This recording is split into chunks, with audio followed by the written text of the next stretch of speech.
Chase. இந்த கடையில் சரக்கு சரியில்லை மாப்பிள்ள, நம்ம வேற கடையில் வாங்கிட்டு வரேன். இந்த வாரி பின்னாடி வர சரக்கு கொடுத்துருக்கியா? அரசாங்கத்திட்ட சொல்லி இந்த காற்றை நிப்பாட்டணும். சைடிஸை பூரா கொட்டி விட்டுறது. இங்கே வர நான் சொன்ன நம்ப மாட்டேன்ட்டேன். எப்படி வந்து குடிச்சிட்டு காப்பிடலாம் வாரு.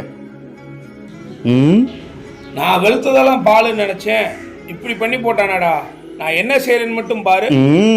நீ பசியில் அழுகிறப்ப பால் டப்பாவில் பால் கொடுக்காம உனக்கு செம்புல கொடுத்தண்டா. ஆனா நீ பெத்த அப்பனை விட்டுட்டு நீ மட்டும் எப்படிடா சரக்கடிக்க உனக்கு மனசு வந்துச்சு? டாடே, சாரி டாடே.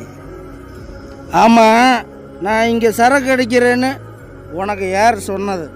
டேய், அந்த மரத்துக்கு பின்னாடி ஒளிஞ்சிருக்கான் பாரு, அவன் தான்டா சொன்னான்.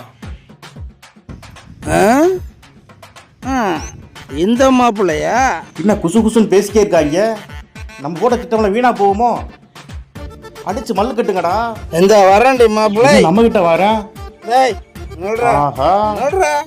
டேய், நீ தான் எங்கள் அப்பன்ட்ட போட்டு கொடுத்ததா? எவ்வளோடா காசு வச்சிருக்கா? தர்றா. ஐயோ, என் காசு இல்லையா? விடியா ரேஷன் கடையில் அரிசி வர ராசியா? 500. டாடே வெளியில ஒரு உணவான வேடிக்கை விட்ட கதையாகி போச்சுடா. சாதிச்சேடா மகனே. ஓ மகன் டாடின்னு நான்